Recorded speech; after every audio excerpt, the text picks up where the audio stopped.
guys, welcome to Anjani TV ప్రజా తీర్పు. ఈ రోజు ప్రజా తీర్పులో మన టాపిక్ వచ్చేసి ఏంటంటే ప్రవీణ్ పగడాలది హత్య యాక్సిడెంట్. ప్రవీణ్ పగడాలది ఖచ్చితంగా హత్యే. ఎందుకంటే ఆల్రెడీ తన ఫేస్బుక్ అకౌంట్లో ఆల్రెడీ తన మీద థ్రెటనింగ్ ఉంది అనేసి ముందుగానే పోస్ట్ చేశాడు. దాన్ని బట్టి చూస్తే తన్ని కావాలనే ప్లాన్ చేసి హత్య చేశాడు. అంటే మీరు బ్రహ్మం గారు చెప్పారు కదా కాలజ్ఞానము, అది నమ్ముతారా? నమ్మం. అది నమ్మనప్పుడు ఇప్పుడు ఈయన కూడా ప్రవీణ్ పగడాల ఎప్పుడో ఒక వీడియోలో అంటే మీరు తాగడం కరెక్ట్ అంటారు. తాగడం కరెక్టా అంటే మామూలుగా బైబిల్లో చూసుకున్నట్లయితే యేసు ప్రభు ఒక పెళ్ళికి వెళ్ళాడు. ఆ పెళ్ళికి వెళ్ళినప్పుడు ఆ పెళ్ళిలో మద్యం అనేది వైన్ అనేది అయిపోయింది. వైన్ అయిపోయినప్పుడు యేసు ప్రభు ఏం చేశాడు, నీటిని వైన్గా మార్చాడు. అంటే నీటిని వైన్గా మార్చాడు అంటే ఆ వైన్ అండాలు వైన్ మారిన తర్వాత దాన్ని ఏం చేసుకుంటారు, స్నానం అయితే చేయరు కదా వైన్తో. వైన్ ఉండేది దేనికి? తాగడానికే. అంటే ఆ లెక్క ప్రకారం తాగడం తప్పు కాదు. తాగొచ్చు, తాగకూడదని ఎవరు చెప్పట్లేదు, కానీ తాగి ట్రై చేయకూడదని చట్టం చెప్తుంది కదా. అలాంటప్పుడు తాగి ఎలా బండి మీద డ్రైవ్ చేసుకుంటూ హైదరాబాద్ నుంచి విజయవాడ రాజమండ్రి ఎలా వస్తారు? తాగి బండి నడపడం అనేది చట్టరీత్యా నేరం. మీరేమంటే హత్యాని రోడ్ల మీదకి వచ్చి గొడవ చేసేస్తున్నారు. ఇప్పుడు దానిలో కూడా ఒక సమస్య వచ్చింది. అప్పుడు ఆయన ఏం చేశాడు, ఇంట్లో కూర్చొని ప్రార్థన చేశాడు, ఓకేనా? కానీ మీరు చేసేది ఏంటి, రోడ్ల మీదకి వచ్చి గొడవ చేయడం వల్ల మత విద్వేషాలు అంటారు కదా, అవి మీరు రోడ్ల మీదకి వచ్చి గొడవ చేయడం వల్ల మత విద్వేషాలన్నీ చెలరేగుతాయి కదా. మీరు హత్య అని చెప్పడానికి మీ దగ్గర ఏమైనా ఆధారాలు ఉన్నాయా? హత్య అనడానికి మా దగ్గర అయితే ఆధారాలు ఉన్నాయి, కానీ ఇప్పుడైతే మేము బయట పెట్టలేము అవన్నీ కదా. ఇప్పుడు బయట పెట్టలేనప్పుడు మీరు చేయాల్సిన పని ఏంటి? ఇప్పుడు పోలీసులు ఉన్నారు, విషయం జరుగుతుంది అక్కడ, అది హత్య యాక్సిడెంటా అనేది వాళ్ళు క్లియర్ కట్గా మనకి తెలియజేస్తారు. కోర్టులో ఏ విషయం అనేది క్లియర్గా మనకి బయటకు అనౌన్స్ చేసేదాకా మీరు ఎందుకు రోడ్ల మీదకి వచ్చేసి ఇవంతా వెయిట్ చేయకుండా జనాల మధ్య అంటే ఇది హత్య, రాడ్తో కొట్టి చంపేసేశారు, అక్కడి నుంచి ఇది.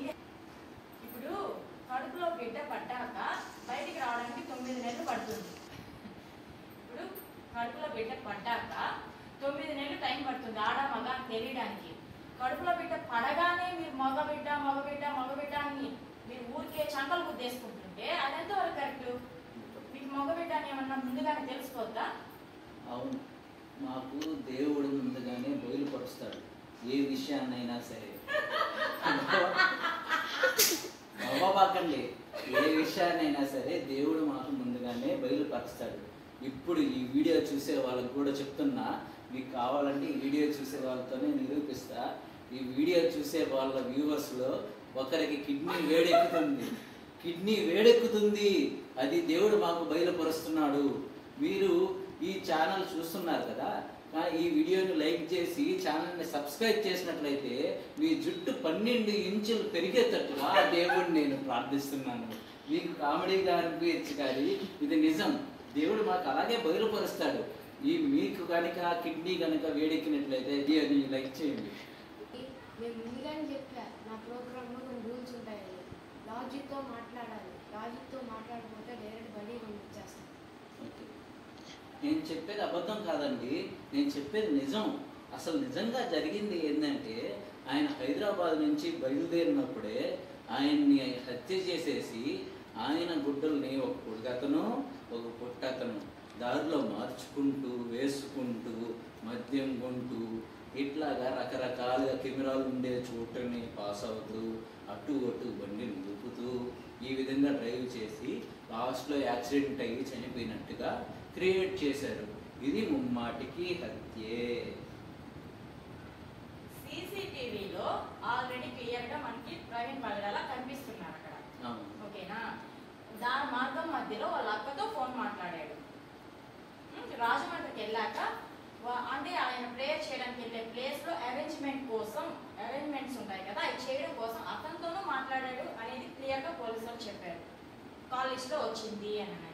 ప్లస్ ఇప్పుడు ఇప్పుడు ఆయన మందు కొనేటప్పుడు ఫోన్ పే అమౌంట్ పే చేశారు కదా, ఆ లాక్ ఎలా తెలుస్తుంది వాళ్ళకి? వేరే వాళ్ళైతే మీరు చెప్పేటట్టుగా ఫోన్ పే లాక్ ఎలా తెలుస్తుంది? అతని మీద గన్ను పెట్టి బెదిరించి అతను ఈ మద్యం కొనేటట్టుగా క్రియేట్ చేశారు. చనిపోయిన వ్యక్తి మీద గన్ను పెట్టి క్రియేట్ చేయాలన్నా అతను చెప్పడానికి అతనిలో ఉండాలి కదా అని నేను అంటున్నా. అంటే ప్రాణం ఉంటేనే కదా, కనీసం కొన ప్రాణమైనా ఉంటేనే మనకి ఏదైనా చెప్పగలుగుతారు. అతను చనిపోయాడని నేను ఎక్కడ చెప్పానండి? ఆ, నేను చెప్పలేదు అతను చనిపోయాడని. నేను చెప్పానా? అతను చనిపోలేదు హైదరాబాద్లో.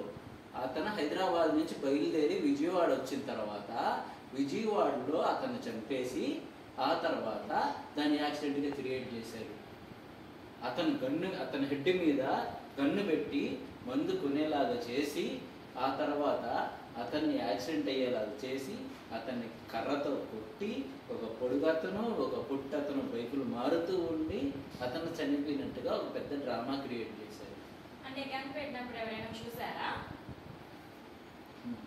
అతను హైదరాబాద్ లోనే చనిపోతే చచ్చిన వాళ్ళ మీద గన్ను పెట్టి మంది ఎట్లా పంపిస్తారు? నాకు అర్థం కాల. లాజిక్ లేకుండా మాట్లాడకండి. ఎవరి ఇష్టం వచ్చినట్టు వాళ్ళు మాట్లాడడం వల్ల ఈ రాష్ట్రంలో ఏమవుతుందంటే మతాల మధ్య చిచ్చు పెట్టి ఒక అనిశ్చితి అనేది క్రియేట్ అవుతుంది. ఇది హత్య అయితే యాక్సిడెంట్ అని ప్రూవ్ చేయాల్సిన అవసరము ప్రభుత్వానికి ఏముంది? ఇది హత్య, ఆధారాలు ఉన్నాయి అంటారు. అడిగితే ఏమో ఇప్పుడు లేవు అని అంటారు. ఎమోషనల్ గా మాట్లాడేమో అంటారు. అది కరెక్ట్ కాదు కదా. ఆల్రెడీ గవర్నమెంట్ కూడా సిట్ వేసింది కదా. మీ దగ్గర ఏదన్నా ఆధారాలు ఉంటే ఆ సిట్కి ఇచ్చి సహకరిస్తే వాళ్ళు ఇంకా మీ అనుమానాన్ని క్లియర్ చేయగలుగుతారు. ఒకవేళ హత్య అయితే హత్య అని చెప్పగలుగుతారు, యాక్సిడెంట్ అయితే యాక్సిడెంట్ అని చెప్పగలుగుతారు. ఈ లోపే మీరు తొందరపడి నిర్ణయాలు తీసుకోవడం అయితే కరెక్ట్ కాదు కదా. రోడ్ల మీదకి వచ్చి గొడవలు చేయడం అయితే కరెక్ట్ కాదు కదా. అది హిందువా, ముస్లిమా, క్రిస్టియనా అని కాదు. సమస్య జరిగినప్పుడు కొంచెం ఓర్పుతో ఉంటే నిజానిజాలనేవి అయ్యే బయటకు వస్తాయి. ఎవరికైనా మనకి న్యాయం అనేది ఒకటి ఉంది. అది ఖచ్చితంగా న్యాయం అయితే జరిగేలాగే చూస్తుంది. మనకి చట్టం అనేది ఒకటి ఉంది. ఆ చట్టం ఏంటి అంటే ఎవరికి జరగాల్సిన న్యాయాన్ని వాళ్ళకి జరిగేలాగా చేస్తుంది. కొంచెం ఓర్పుతో ఉండి ఇప్పుడు అంటే నేను ఎందుకు ఈ మాట చెప్తున్నానంటే కొంతమంది క్రిస్టియన్సే బయటకు వచ్చారు. ఈ దేశంలో చాలా మంది క్రిస్టియన్స్ ఉన్నారు కదా, వాళ్ళందరికీ లేదా బాధ? మీకు ఉంది కరెక్టే, వాళ్ళకి ఉంది బాధ. ప్రవీణ్ పగడాల అనే వ్యక్తి చనిపోయాడే, మా పాస్టర్గా ఉన్న వ్యక్తి చనిపోయాడని చాలా మందికి ఉంది. కానీ వాళ్ళు ఎందుకు రోడ్ల మీద కొంచెం గొడవ చేయలేదు? చట్టం మీద గౌరవంతోనే కదా. కాబట్టి ఎవరికైనా నేను చెప్పేది ఏంటి అంటే కొంచెం ఓర్పుతో ఉంటే తప్పకుండా న్యాయం అనేది ఖచ్చితంగా జరుగుతుంది.